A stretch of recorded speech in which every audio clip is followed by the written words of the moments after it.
Omakase, the life and words of author M. Karen. If this is our first time meeting each other, let me give you a brief introduction. My name is Max. I write books for a living. My pronouns are they, them, and fun fact, this week my spouse and I welcomed in 2 new babies. We decided to adopt. It's 2 chinchillas. It's 2 beautiful, gray chinchillas, just like our big gray cat. And it's been a wild week. Now that we have 3 children, basically, hey there! Welcome back to Omakase, a writing advice and inspiration podcast featuring yours truly, the silliest host of them all, I'm Karen, or just Max. Apologies, this episode, just like last week's, oh my god, I've been so busy. It's going up on the day it's supposed to. It's not late, but it's not early. And on my book, that's an L. Anyhow, writing, advice, and inspiration will happen in today's episode. In case you're unfamiliar, the format goes like this. The first third is my week. Hint, hint, hint. This week's gonna be real short. The second segment is viewer questions. Today we're going to be talking about writing while having a life, and is it dangerous? Is it bad? Is it not recommended to find inspiration in the media around us? And of course, we have a dreamy prompt for the last segment of the show. The housekeeping I like to give before we start the show in proper is the same every week. The song you hear at the beginning of the show and at the end is titled Dream of Green by the OCRemix Collective. There's a link to it in the description down below, as well as a couple other links you may be interested in checking out. Max, why do you always, tell us the name of the song? Well, first and foremost, because it was made by a group of talented people, lovely people who put out their content on the internet for free. It's about sharing the love. Anyhow, links in the description down below. You know what to do. You've listened to a podcast before, I hope. Let's jump into my first segment for the week. And I do realize I'm sounding different today.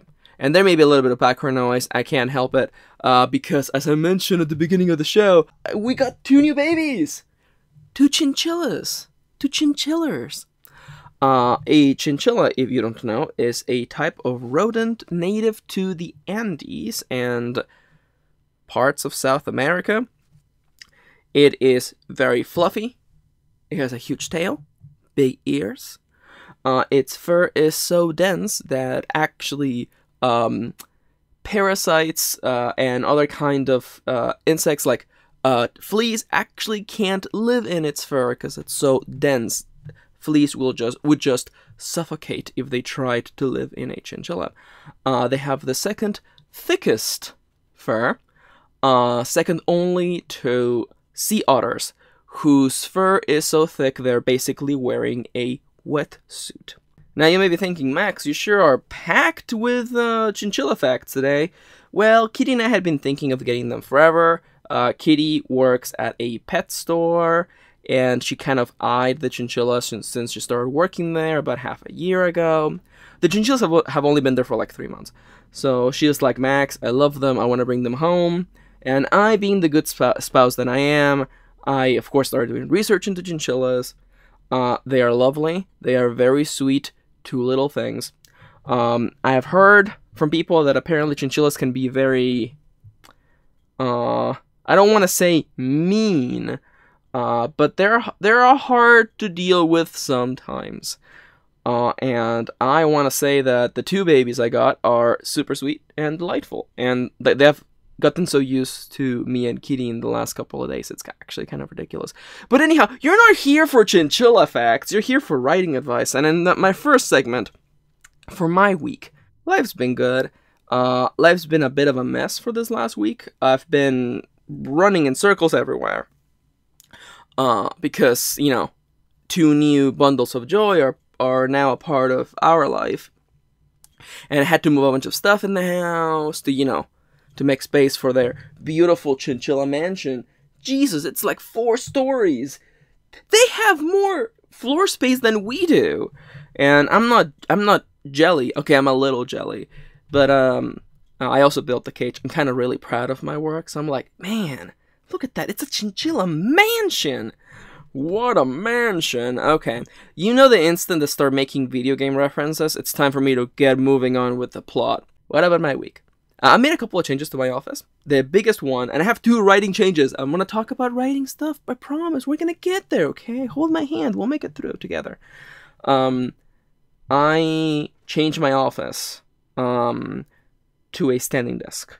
I am at the standing desk right now, actually. And I've been wanting to make this change forever, in part because I've been leading a pretty sedentary lifestyle for the last 5 years, and that's not been good on the entirety of my body. I go on walks a lot, I try to stay very active. I do this thing in between work cycles, a work cycle being a 25-minute chunk, or a Pomodoro for all of you productivity nerds out there. I actually do like squats, where I do sit-ups in between cycles. I just, I have a little counter on my bullet journal. If you hear something in the background, by the way, that's the babies. They are being beautiful little lovely things.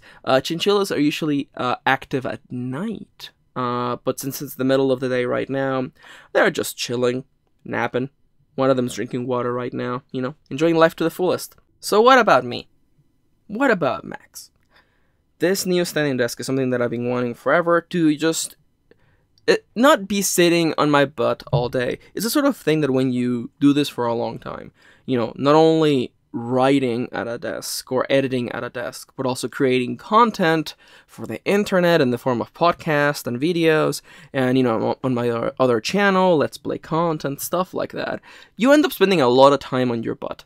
And that's not inherently a bad thing. The biggest thing, and I did a lot of research, I don't just jump into things, I'm not, oh man, did you love how I foreshadowed my instinct to just research things before doing anything? Before getting the chinchillas, I did research, and before changing to a standing desk, I did my research. It's not so much the problem of whether you're sitting down all day, but rather that you're in one posture all day. That right there is the problem. That's why I'm not going to be standing all day at my standing desk, because that wouldn't really fix the problem. I have a couple more setups in the house. I'm like doing typing and editing work on the kitchen, and I'm like drawing in bed, and I'm at the office on the standing desk. Just a bunch of different postures to just keep me from just being sitting on my butt all day. The main thing I want to talk about today, because yes, I've been doing a little bit of editing here and there. Not much writing. I've been mostly on editing mode. I want to get a couple of these novels out. My spouse finally finished doing the feedback for my latest novel. We haven't sat down to talk about it because of the babies, but we will do that eventually. I'll get the rest of that moving. But the big thing that I want to talk about today is kind of this change that I've had in the software that I use. If you've been following recently, well, if you've been following, if you know me, I used to swear by one particular software, and I stopped using it about a few months back, mostly because I grew kind of frustrated with the way that it was working. I'm talking about it like it's dead, like it's been erased from existence. I used to use Evernote for everything. Evernote for everything. But I don't use it anymore. I kind of grew tired and frustrated with its program, so I decided to give Scrivener a try. And my god, was I wrong. The last time I used Scrivener was like 6 years ago on the PC. When my PC died, I stopped using Scrivener because I wasn't gonna purchase another copy of it, and because by that point, I had grown pretty used to Evernote. And the main draw of Evernote for me was that all my writing was stored in the cloud. It was stored somewhere else, and as someone whose computer had just died, and a bunch of data had been lost, but not as much as it could have been had I not been saving my stuff on Evernote already, I kind of just looked at the whole situation and thought, I would rather just keep my things on the cloud. It just seems like the best course of action. But when I grew frustrated, I ended up deciding to give Scrivener a try. I've been using it for several months now, and I have hit the point now where I'm basically all in on Scrivener. I actually ended up getting the iOS app, and I ended up synchronizing all of my notebooks on Dropbox, even though I despise Dropbox. At least I use it just for that. So that way I can start editing a file on my computer, and then just go over to the kitchen, pull out my iPad, pull out a keyboard, and then just keep on editing / writing what I was working on a completely different station, and everything is synced and everything's backed up to the cloud. It cost a little bit more than I would have liked, but my setup is now basically yes, the beautiful sounds of our babies playing on their chinchilla wheel. They're actually adorable. Earlier this morning, oh my god. Earlier this morning, my beautiful spouse, Kitty, was just playing with them, just like, she opened up one of the little, I guess, gates of the cage. Their cage is huge. It's a mansion. That's how big it is. The two chinchillas are sisters, because, like, you couldn't have just separated them, because they will actually get depression and just get really, really ill from that. So she adopted both of them, two sisters. Their only big difference is that one is slightly larger than the other, and the pattern in their fur. But basically, just say the small one and the big one. The small one is super sweet and adorable. She actually, like, gives me little, like, kisses, and like just like bites me very, very softly. And this morning, while Kitty was playing with her, she, like, got up on her sleeve and, like, wanted to climb all the way up to her shoulder and stuff, and it was very cute. They were pretty freaked out the day we brought them home, but as soon as they realized just how much space they had compared to the little space they had at the pet store, their mansion was crazy. They were running up and down, and they were making that it's called a coo. It's a very particular chinchilla noise that just indicates just that they're very, very, very happy. But yeah, they were spinning on their wheel, making noise.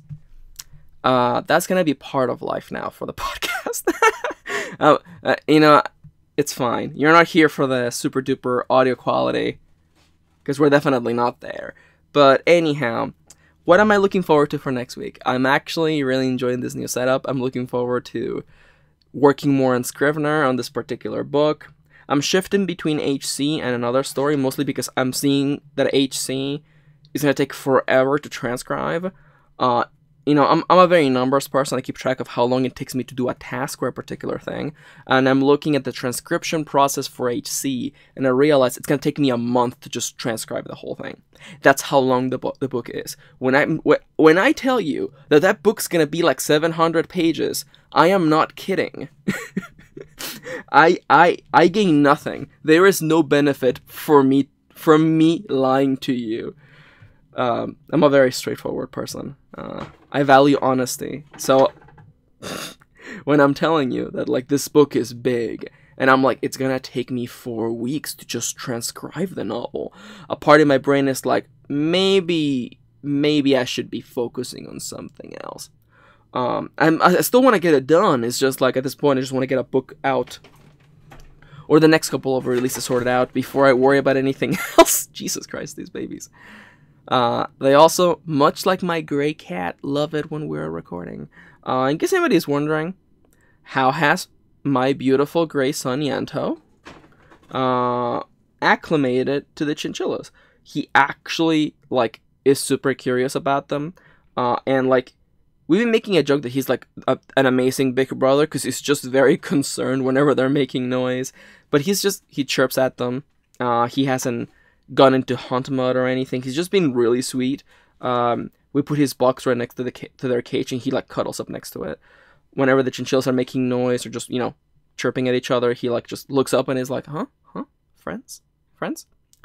Our cat is very mellow, so it looks like we're looking about maybe, letting them get to know each other, but, they've been here for less than a week. There will be time for them to get to know each other. But anyhow, what am I looking forward to? Working at this new setup, the chinchillas, my beautiful wife, my beautiful son, and moving on with these two stories. Alright. I've kept you here enough. This update wasn't as meaty as I would have liked. Let me instead take a small detour to tell you about the sponsors for this show. This show is brought to you thanks to you, the lovely people who support me through patreon.com/mkaren. Patreon is a website where you can pledge a certain amount of money and earn cool perks, as well as directly supporting the creators you love the most. In my Patreon, if you pledge just $1, and I know someone out there's like, well, it's $1. How meaningful can $1 be? Back when I used to make YouTube videos full time, $1 was more than I was earning from one particular viewer, just because of the way YouTube monetization works. So if you think to yourself, $1 is not a lot, it actually is. If every person who regularly listened to these podcasts/videos, pledged $1 each, $1 and no less, I would be able to make so much stuff. $1 makes a huge difference. And if you pledge $1, I give you early access to all of these podcasts, all of my workshops, and you get a shout out at the end of the show. If you pledge more, you get more cool perks, such as a shout out right here in the middle segment of the show. I would like to give a big shout out to Atalak. Atalak has a DeviantArt page. You can learn more about their writing and their art over at deviantart.com/AHTILAK. And I would also like to give a big shout out to Hero Song. Hero Song is writing LGBTQ positive novels. You can find out all about them on smashwords.com. Just do a quick search for Hero Song. And a quick shout out to the rest of some of my most generous Patreons. A. Howard, Alisa Dudley, Amelia, Angela, Brenda, Lishadra, Gilbert Gaudreau, Irina Phoenix, Lacey, Mark Maruska, Nicola, Pat Eichson, Polly Craftwell, Soulmuse, and Synexia.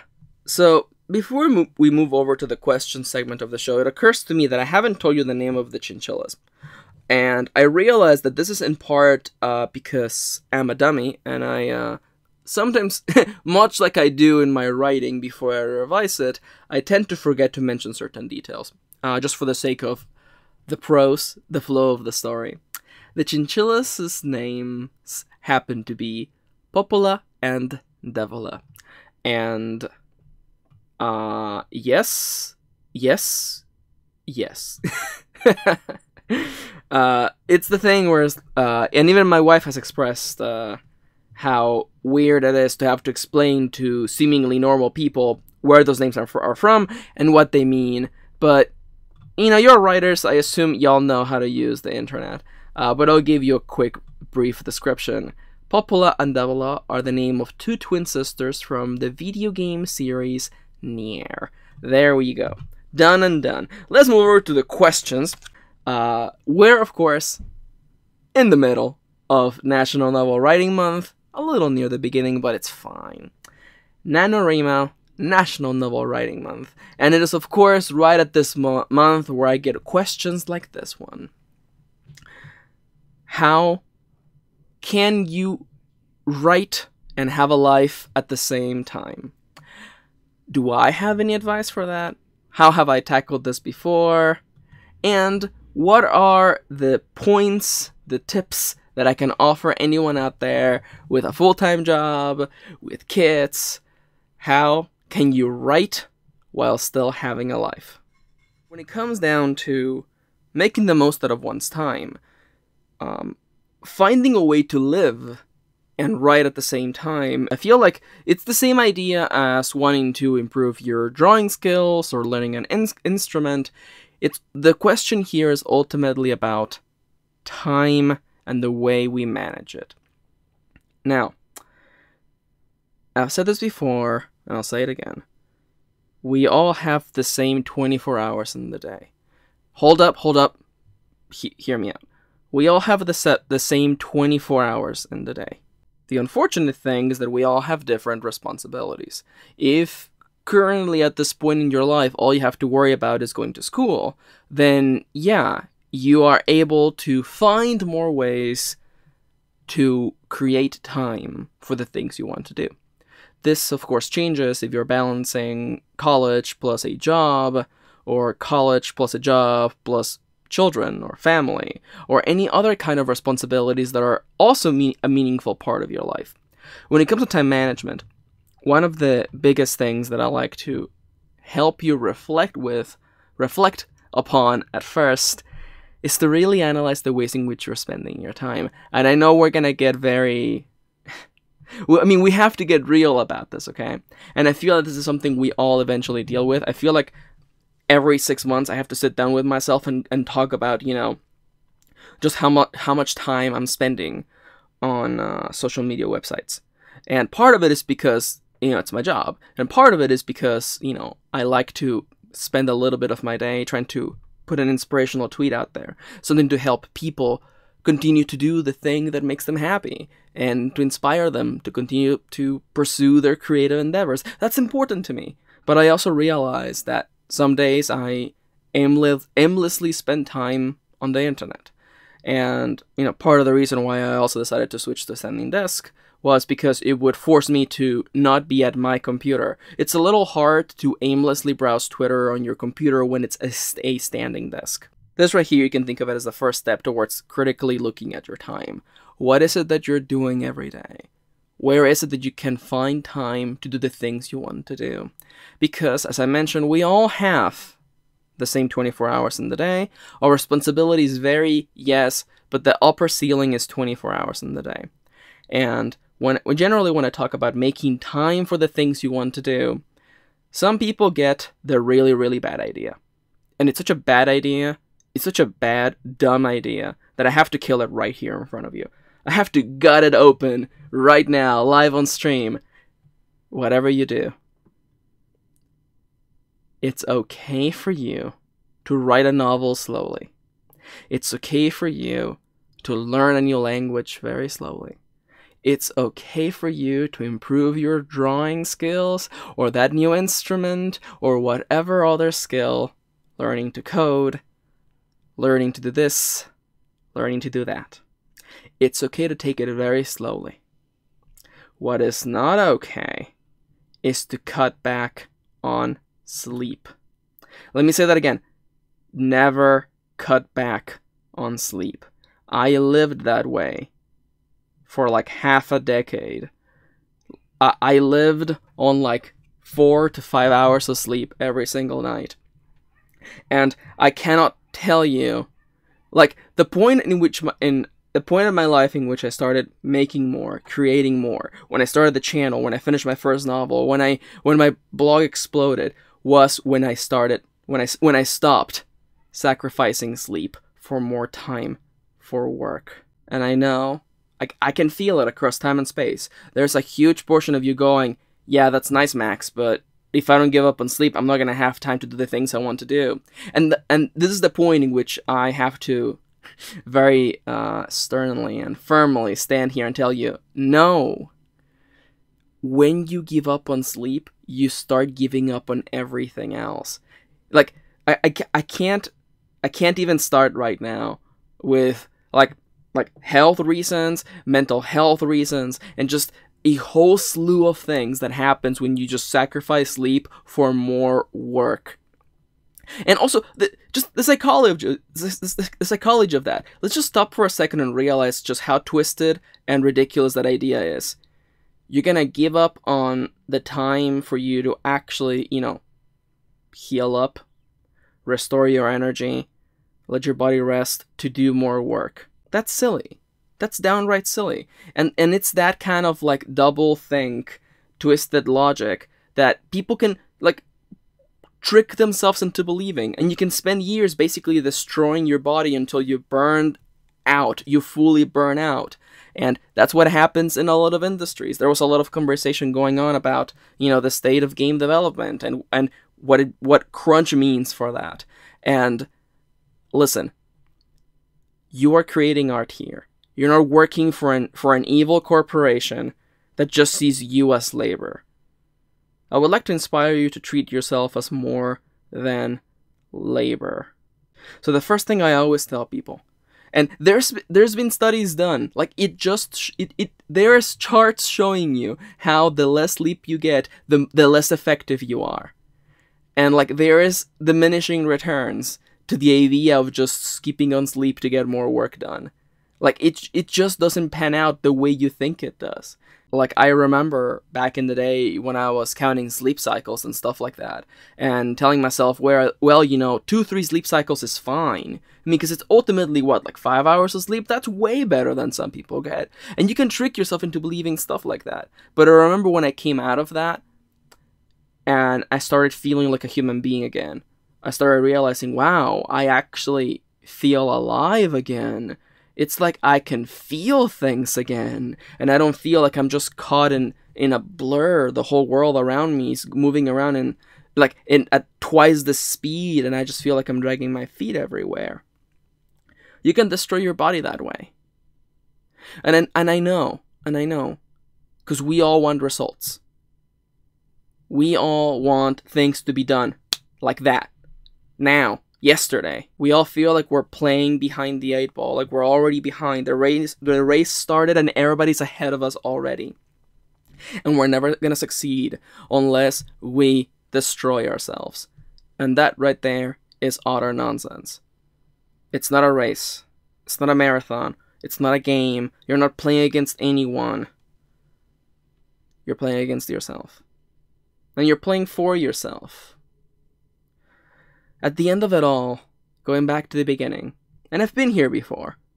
I'm a crazy person for time management stuffs, and I always trying to find a way to, balance my life, because life can't just be work.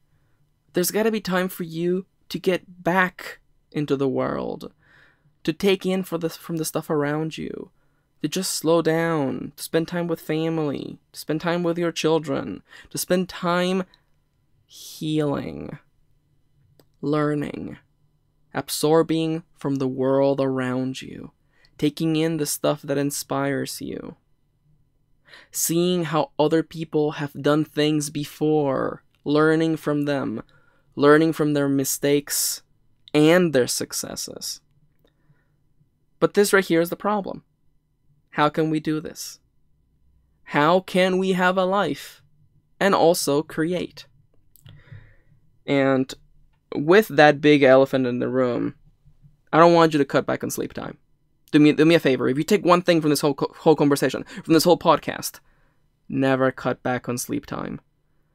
The day when you come out from a full night's sleep for the first time again, you'll realize, wow, I feel like a human being again. And it's great. And suddenly, art doesn't feel so hard anymore. Suddenly, the words come back to you. You're a living thing. You're not just, again, labor. I would like to inspire you to treat yourself better than an evil company would treat you. Now, with that being said, there's one more thing I want to talk about, and I feel like I'm going to go long on this question because it's about time, and it's about living. And it's a real question, especially right now, in the month of NaNoWriMo. The other thing I want to talk about is, and this is more towards the younger side of things, the younger people, because I know friends who are kind of like this, and I know people from real life who are kind of like this. So I want to inspire you to let go of FOMO. FOMO is the fear of missing out.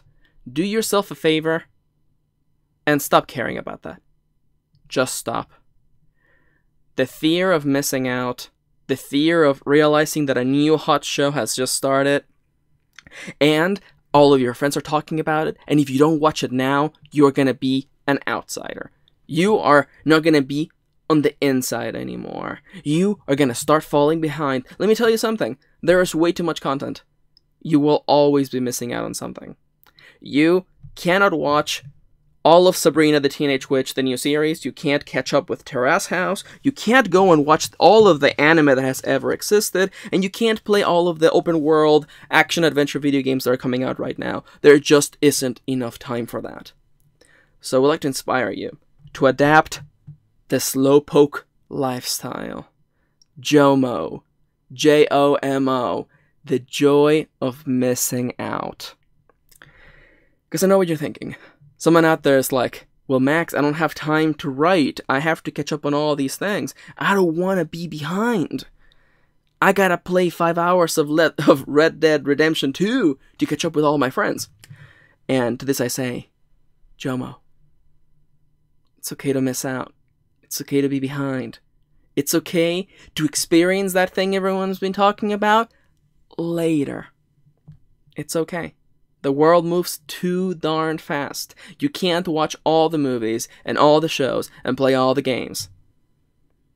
It's okay to miss out. And more importantly, when I was getting started with this, when I was analyzing my schedule, critically looking at my time, when you're looking at your time critically, you have to ask yourself, could I be spending this time doing something else? And I know what you're thinking. Right now, someone out there is going, well, that's a weird advice to give someone who's listening to a podcast right now. And I get that. And I do know that there is a small, subset of people who are procrastinating in an Arimo right now by listening to the podcast. And I like being self-aware like that. And I also like, outwardly stating that, yeah, you're choosing to spend your time listening to this podcast. And that's not inherently a bad thing. Because if you're caught in the commute, if you're in the bus, if you're doing something and you enjoy having me in the background while you're washing dishes or walking your dog, that's nice. You're finding time to do this. But what I want to remind you is that you have the license, the ability, the power to look at your time, pick the things over which you have control of that you no longer want to spend time with, and spend that time doing something else. And I know that may sound weird, but trust me, it doesn't hurt my feelings. There used to be a time when I would, come home from working at the laboratory, and I would spend, the 1 hour I had before bed watching videos on YouTube. And I realized, that if I wanted to keep pushing my novels, it was more effective for me to come home and get whatever writing I could in that hour than to spend an hour watching videos. That's a choice I made. You may make a completely different choice, and that's completely okay. Some days you just feel so bad, you just can't write. And some days you just really want to disconnect from the world for a little bit. And that's okay too. The ultimate goal here is not to make a plan for the rest of your life, but rather a creative plan for the now, for the you who you happen to be at this moment. So, I know that I've gone really long, but I love talking about time management, and I love I love being self-aware in this way, because if you're listening to this right now, I want to believe that you have chosen to spend your time with me, and I find that humbling, and I am grateful that you're listening to the sound of my voice and to the things I have to say, because I really do hope that I can help you, and I hope that if anything, I am serving as a good company in whatever road trip you happen to be, from whatever place you're going to wherever else you're heading. I find comfort in that. So, when it comes to living and writing at the same time, I want to inspire you to not give up on sleep time. You need the rest. And don't be a dummy. Don't think, because you're very smart, don't think that just because you know that the human body requires 6 sleep cycles every single night, 5 to 6 sleep cycles, do not allocate just exactly enough time for you to get those sleep cycles. That does not happen in real life. At night, you toss, you turn. That's how real life happens. Don't think you can min-max sleep. You cannot optimize your your organic needs. Okay? Okay. Look at your time critically. Look at what you can give up. Hopefully, it's not family. Hopefully, I hope it's not family. Not time with your friends. Not time, doing the things that enrich your life. Give up the things that matter less. Make use of the time where you're stuck in somewhere doing nothing. Make the most of what you got. We all got the same. Our responsibilities vary, but we have the same canvas. So paint. Enrich your life and create what you want to create, okay? And it's okay to miss out, okay? Miss out on that big game. Experience it later. They always go on sale in like 6 months anyway. Play that big game later. Watch that new Netflix series later, okay? Okay. I knew it. I really went long on that one. Like, I'm looking at my little clock, and I'm like, oh no, I went really long.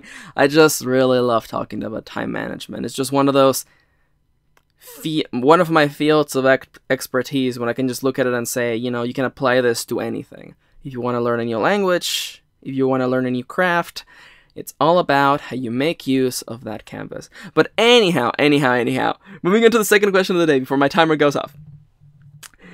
A dear viewer reached out to me, and this is something that I can relate to. This is something that happens to me all the time. They watched the movie, read a book, played a game, they witnessed a piece of media, and that itself has inspired them. Not just what they saw, but elements of the feelings they felt. The despair of the characters, the sadness of the setting, the oppressiveness of that world. Something inspired them. Sparked inside of them a beautiful flame of countless colors. Their question they proposed to me is something very human and very relatable.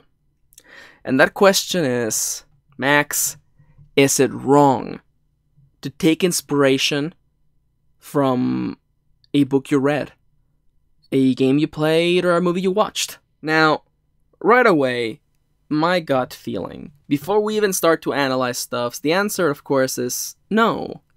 It's not wrong to be inspired by another story, by a book, a game, a movie. Quite the contrary, that's actually how things happen and evolve. People inspire others, and those others inspire us in turn. That's how culture evolves and things develop over time. Now, I think the big elephant in the room takes the form of a question.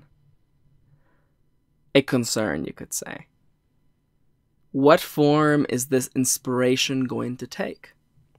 Because I think we can all agree that, you know, it is normal to be inspired by something.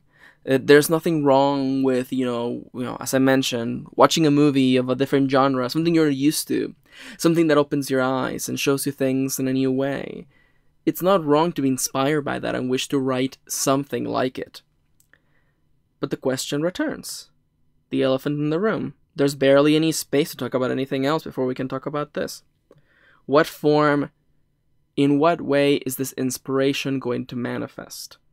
Is it going to take the form of a copy? Is it going to take the form of an imitation?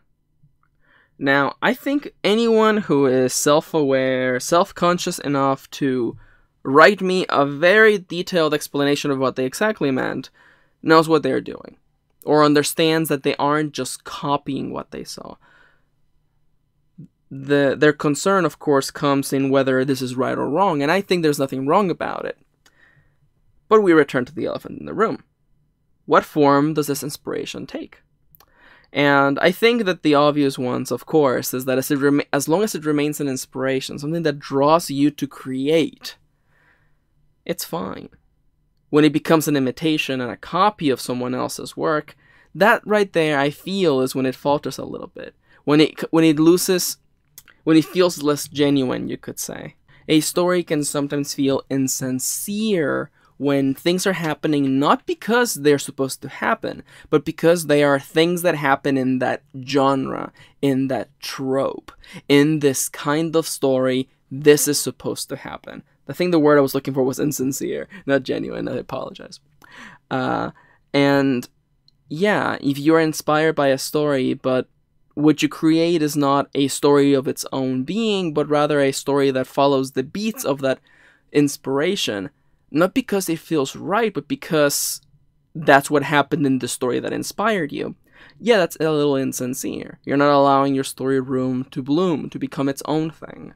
This is why the point that I've always recommended, and one of the things that I have on my novel planning guide forever, is that when you want to start writing a novel, Whenever you want to, or a short story, or a small project, whatever it is, you should ask yourself, what is it that excites me? And the answer shouldn't be the name of a movie or a game. I want to inspire you to break down the things that excite you, that interest you, and to find out exactly why they do that.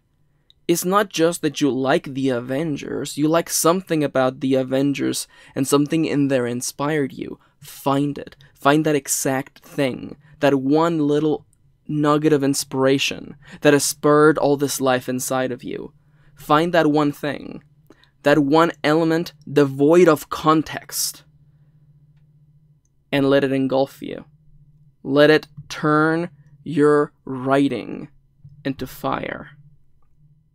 And I know, I don't have to spell this out for most of you, because I feel like if you're listening to a writing advice podcast, and if you care enough about writing that you're looking for someone else's opinion on writing, then I want to believe that, you're able to look at your own motives and look at the way you're, creating a story and ask yourself, is this the most effective way? What am I doing here? And honestly, writing a book, creating a novel takes a really long time. And I knew people in college, I knew people in writing groups who wanted to make their version of blank, or they wanted to write blank, comma, but good. And I'll just tell you this right now, those people always gave up halfway or at the start because they all realized just how much work it was going to be. And as much as we want to believe that writing a book out of spite is a good idea, most of the time it isn't. Writing a book out of spite is not a good idea, because books take a long time. And why would you spend so long? The first draft, the revisions, the beta feedback, and beyond, to not write what you really want to write about. To not write something that's yours. Again, I'm not saying you can't take inspiration. If anything, this last week, about a week ago, I think, a trailer dropped for a particular video game. And I know, I'm talking about video games again. I know. It was the trailer for the story mode in the latest Smash Brothers game. You all know what I'm talking about. And in that trailer, we see the deaths of countless beloved video game characters. And the survival of a single one. And seeing that, not only because I had an emotional attachment to the characters, but the way in which it was displayed, the veracity, the savage nature of the deaths, spurred feelings in me. Feelings of dread, feelings of sadness. And as I watched that, I thought, man, I want to make a reader feel this. I want to make a reader feel this broken as I feel right now. I'm not going to go make a giant crossover with all my characters and then kill them. That's not my plan. But that feeling, I want someone else to experience that like I felt it. And that kind of inspiration is completely okay. Because you're not stealing something whole cloth. You're not copying it. You're looking at it and you're thinking to yourselves, I want to write a story like this. A story with this feeling. With a world like this. With people like this. Most of the time we set out with goals like that. But we always end up somewhere else. As long as you give your story room to breathe, room to become its own thing. Much like a parent learns to allow their children to grow up to who they want to be. Your stories are your children. Let them grow. Let them be. Okay? And if something inspires you to create, you capture that. You capture that light. And you bear it as a torch against the cold night. Alright. Questions are over.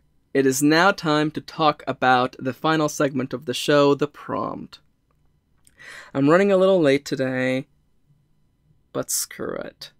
Let's go all in. Let's go all out. Every week I like to give you a writing exercise, a prompt, something to get your creative gears moving. And today I really want you to write this. Today, I want you to take some time, 5 minutes, 10 minutes. 10 minutes may not seem like a long time, but it is. Sit down, and I want you to walk one of your characters through a dream state. I want you to be experimental today. I want you to be wild today. I want you to do crazy things today.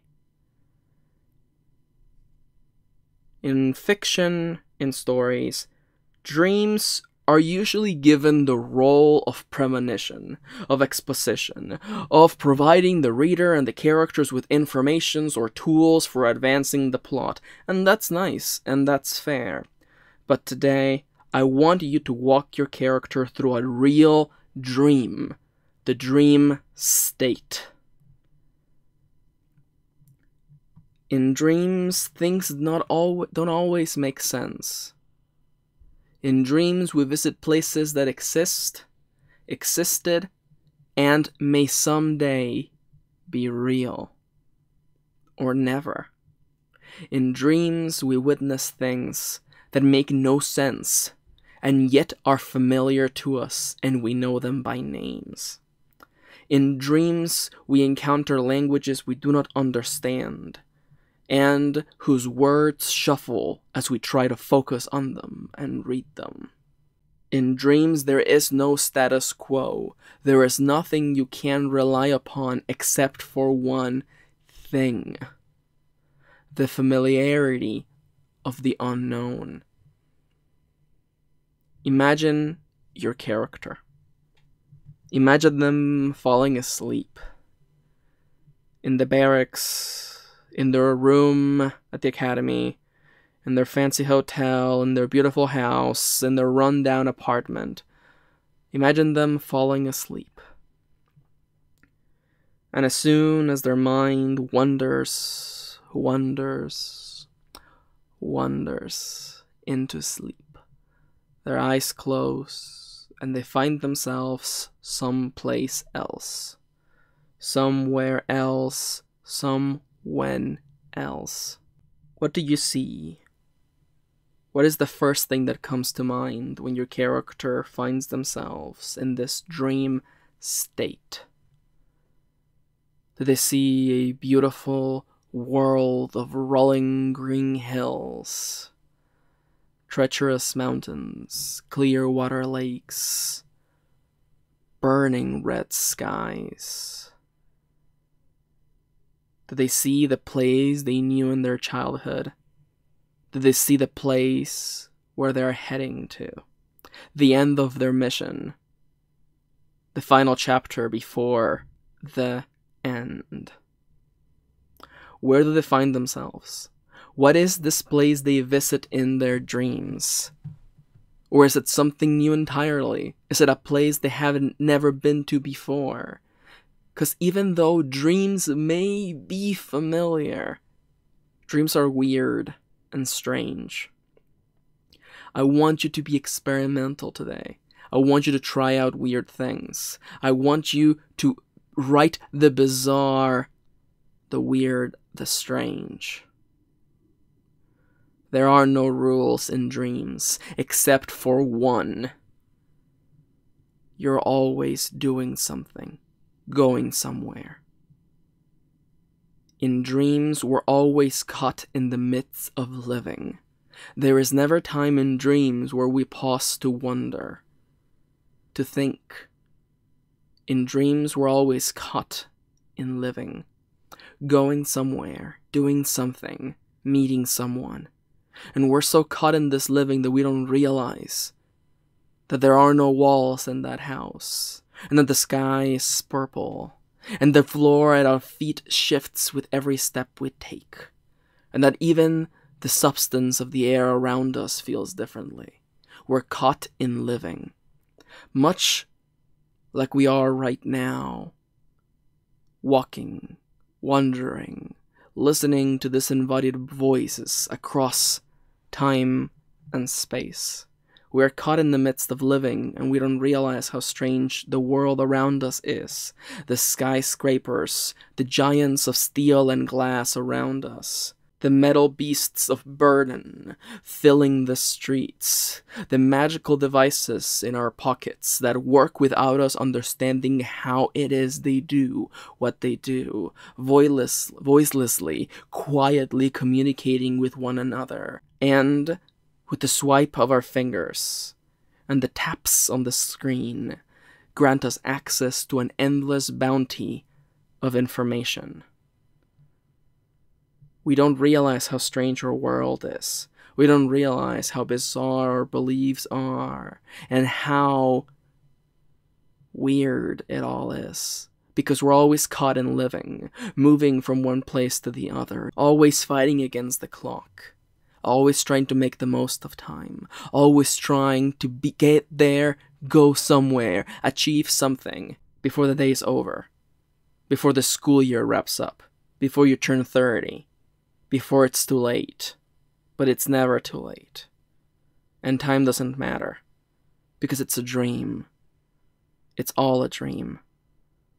In that endless world without walls, with the orange sky, the watery steps before the statue, and it's all a dream. What does your character see in this place that does not exist? What is this dream state? And what do you see?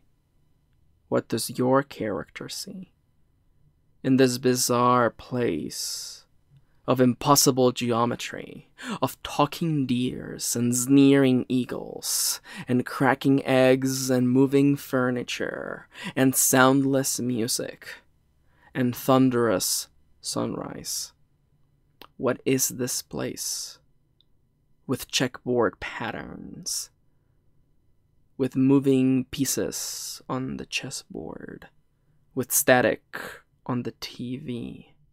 This place with the cars that all drive backwards. The walls plastered with the faces of your grandma. How long has it been? How long has it been? In this dream state, nothing makes sense and we don't question it. Because we're caught in living. We're caught moving, walking. Headphones in our ears.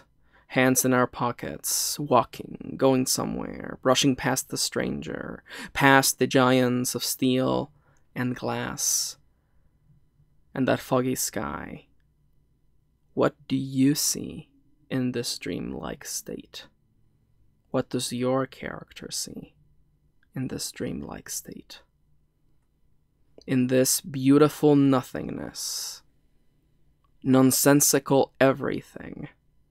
What do you see?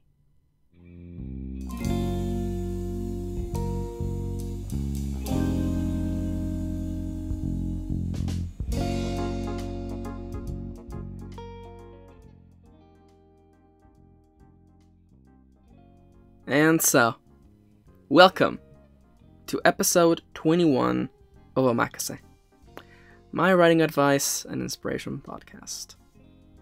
I hope today's podcast helped. I had a lot of fun making it. I got so caught in that prompt. It was so much fun.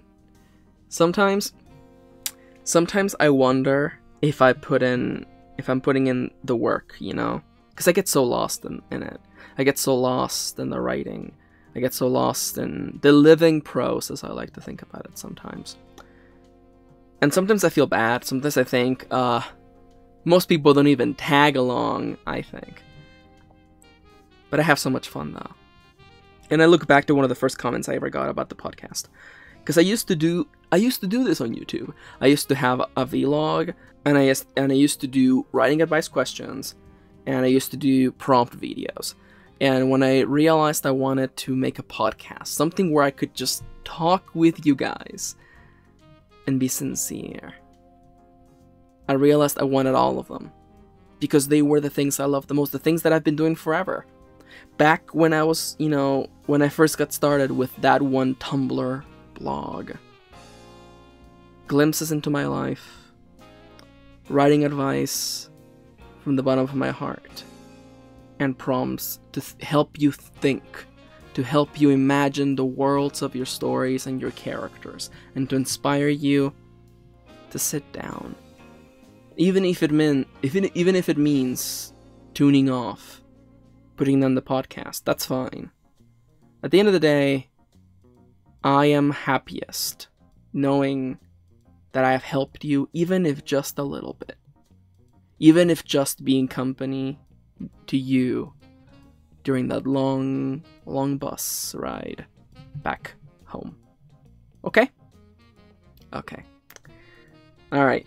I'm gonna move over now to the final segment of the show. The hidden segment of the show. The end of the video club. I'm gonna give a shout out to every single one of my patrons pledging $1 and up. You don't have to tag along if you don't want to. I'll probably have dumb jokes along the way. But regardless of that, thank you for listening. Thank you for spending a little bit of your day with me. And I hope you have a lovely, lovely day. Okay? And so, let us begin with the shoutouts. In alphabetical order, as sorted by Patreon, A. Howard, Atalak, Alistair Baywood, Elisa Dudley, Amanda Stevens, Amelia, Amy Palmer, Angela, and the other Angela, Anyexo Hoshi, Biting the Sun, Blarg, Brenda, C.E. Richards, Caitlin, and the other Caitlin, Kathy Lindsay, Lee Shadra, Christiane, Christine Dennis, Kristen Lofton, Clem Pastor, Dwayne Jackson, Eleanor, Erasos, Joffrey Raby, Gilbert Gaudreau, Hero Song, Irina Phoenix, Janosch Hepatsky, J. Tana Kirkwood, Jeffrey James Williams, Juan Nunes,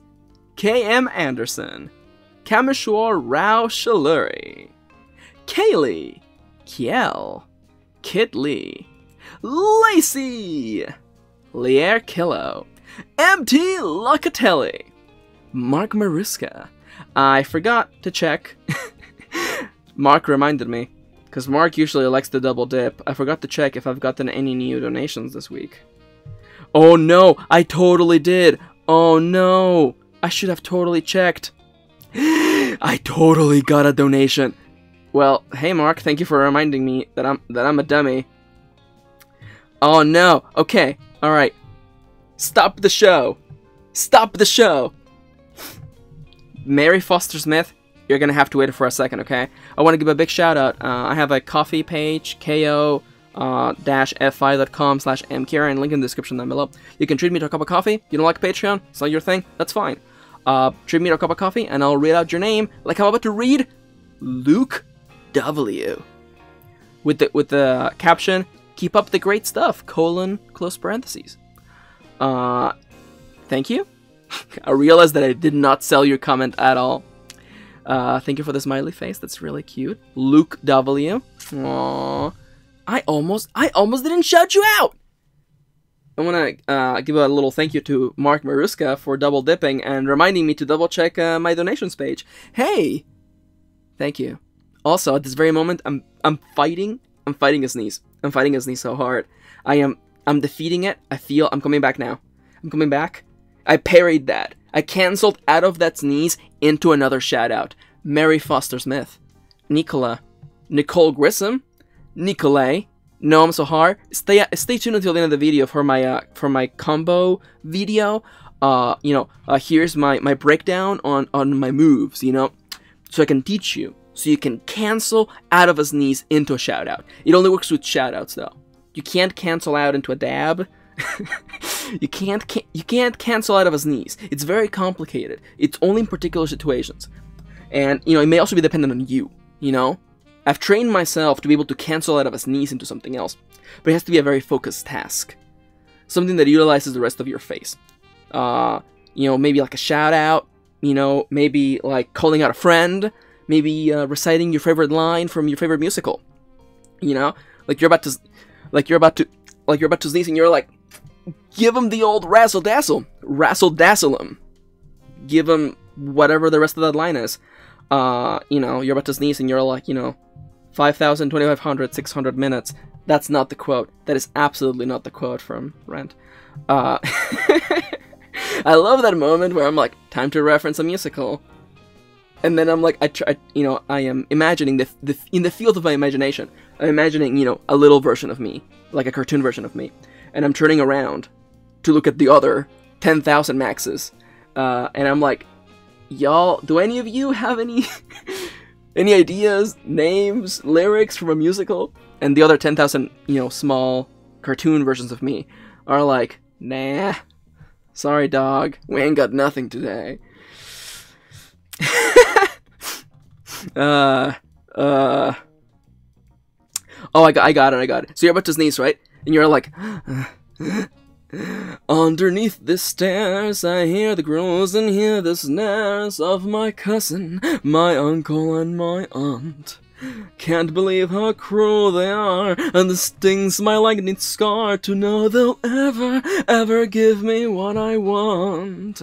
I know I don't deserve these awful rules made by the Drizzlies? Here in Pivot Drive. Can't take these stupid muggles, but beside all of my struggles, I'm still alive. If that sounds terrible, which it probably does, I'll cut it out. That is, of course, the opening segment from a Harry Potter musical, which is the best piece of a Harry Potter fiction, and I will fight you over that.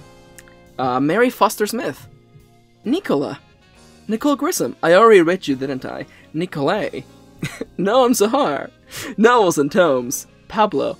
I'm sorry for subjecting you to my musical. Yeah, I'll keep an eye out for the M. Kieran musical. I'm sorry for subjecting you to my singing. Pat Eichson.